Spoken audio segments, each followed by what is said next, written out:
99% of people are not willing to do what it takes to make their dreams come true.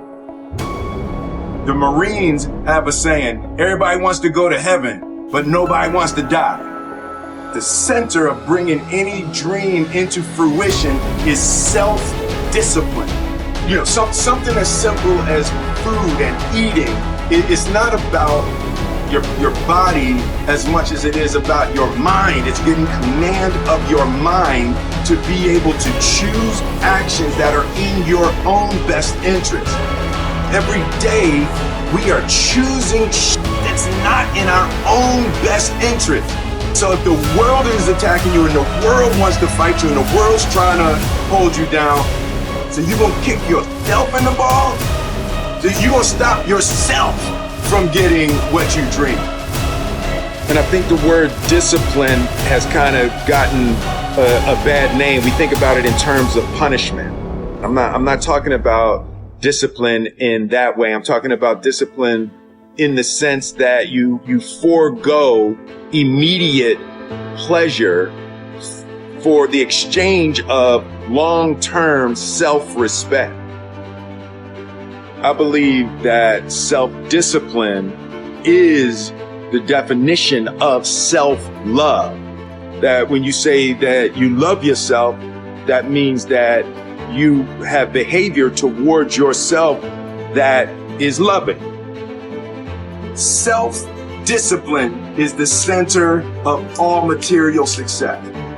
You cannot win the war against the world if you can't win the war against your own mind.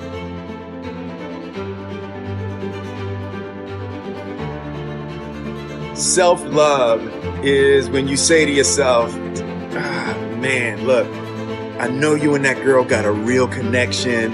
I know y'all vibe, but that's your girl's cousin. So I love you too much to let you do that. It's like you say to yourself, hey man, look, I know you want to eat that pizza and it'll be really good, you know, but I can't let you eat that, man, because if you eat that pizza, you're going to feel like shit, you know, and I love you too much to let you eat that.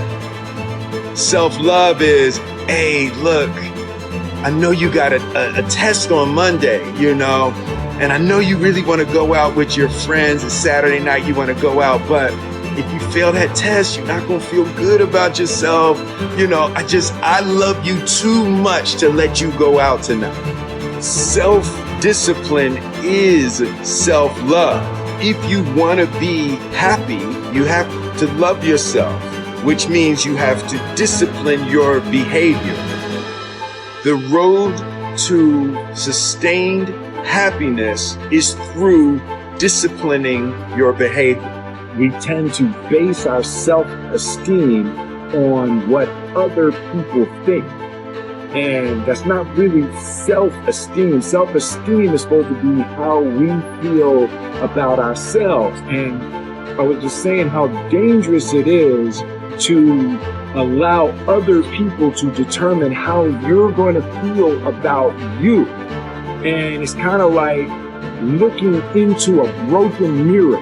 You're going to look in a broken mirror and then change your face to try to look good in this defiled, busted, broken mirror. And it just, other people's opinions is a really way to determine how we feel about ourselves.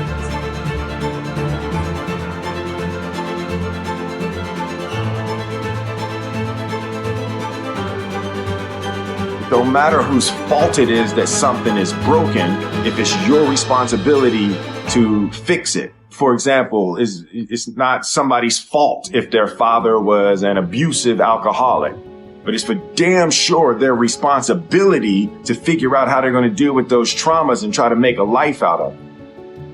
It's not your fault if your partner cheated and ruined your marriage, but it is for damn sure your responsibility to figure out how to take that pain and how to overcome that and build a happy life for yourself. Fault and responsibility do not go together. It sucks, but they don't. When something is somebody's fault, We want them to suffer. We want them punished. We want them to pay.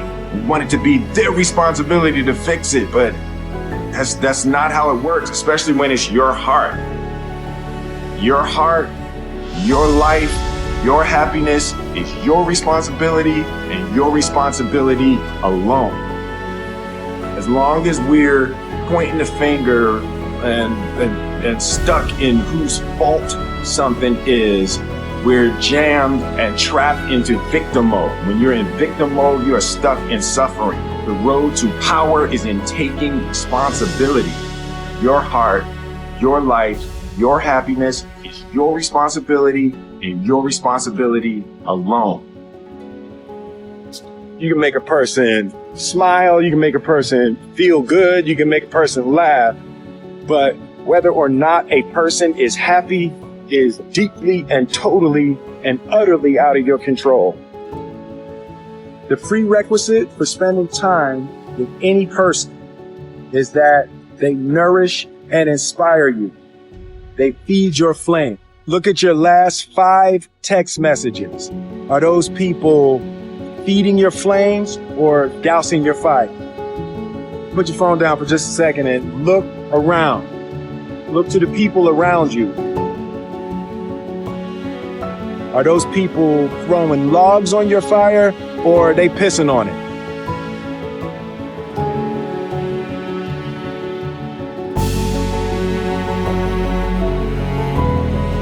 I want my life, I want my work, my family, I want it to mean something. And it's like, if you are not making someone else's life better, then you're wasting your time.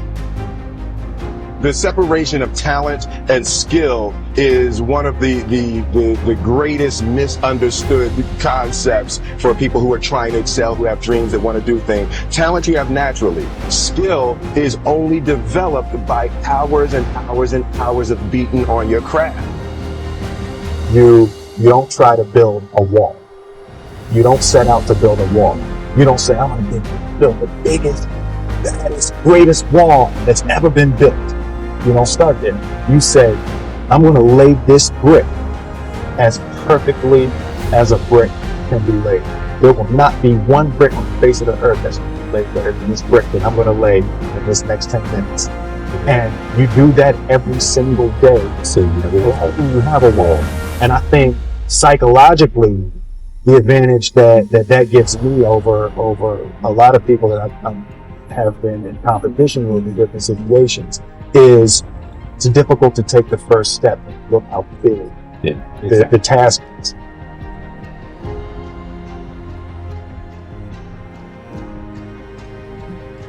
The definition of who I am is very clear to me, and it also redefines who I want to be, in that I know for a fact that I'm stronger than I thought I was. You know, you can't help but ask yourself the question, what would I do if I was in Muhammad Ali's shoes? I'm motivated by fear. I hate being scared to do something. And I think what developed in my early days was the attitude that I started attacking things that I was scared of. Why were you scared in your bed the night before? What do you need that fear for? Just don't go. Why are you scared in your bed 16 hours before you jump? Why are you scared in the car? Why could you not enjoy breakfast? Fear of what? You're nowhere even near the airplane. Everything up to the stepping out, there's actually no reason to be scared. It only just ruins your day. You don't have to jump. And then in that moment, all of a sudden, where you should be terrified is the most blissful experience of your life. And God placed the best things in life on the other side of terror.